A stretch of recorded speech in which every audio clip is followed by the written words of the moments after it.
With us now is Professor Mel Rosenberg, a lecturer at Tel Aviv University and the founder of the university course, Music of the 60s. Professor, thank you so much for being with me. I want to ask about John Lennon's enduring legacy to this day, 40 years since he was murdered. Why do so many, even young musicians, the younger generations, why do they still find so much inspiration in his music? Oh, I give a whole course on that. Well, we have a few minutes. The Cliff's Notes version, as they say. Okay. Well, the Beatles changed popular music forever. A lot of songs that we hear on the radio today, young people say to me in my course, wow, that sounds like Beatles songs. And, my grandchildren are now growing up on Beatles songs, and they love it. There is something in their music that transcends logic, that transcends science. They had everything. Voices, music, cheekiness, irreverence, wonderful melodies. And they came to life at a time when the world needed that kind of music. Professor, tell me more about John Lennon's personal growth as an artist. I mean, from the earliest days of the Beatles to his more transcendental meditative music and exploration of East Asian medicine and music to his kind of the last album he released. Tell us more about that journey.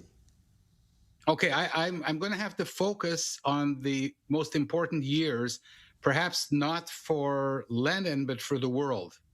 And this is what I call the years of his positive rivalry. First of all, John Lennon started out, you say artist, but he started out as an artist, right? Writing humor and then drawing. With a guitar that was purchased for him at the age of 15 or 16, he began to play skiffle music. And then he had a seminal meeting with Paul McCartney and subsequently the rest of the Beatles. And that changed everything for John. And I think that, when people are gone, we can look back on their history. He might not be happy with what I'm going to say, but I think that the years that he spent in this positive rivalry with Paul McCartney, each of them helping each other, complimenting each other, each one trying to outwrite the other. And then the harmonies that they developed and the band that they developed that conquered the world. I think that this is for me, his most important legacy. Without John, the Beatles would have been a cute British band.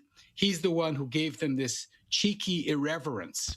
And I always tell people that Sir George Martin, he took the Beatles on because of their chutzpah, because of their irreverence, their cheekiness.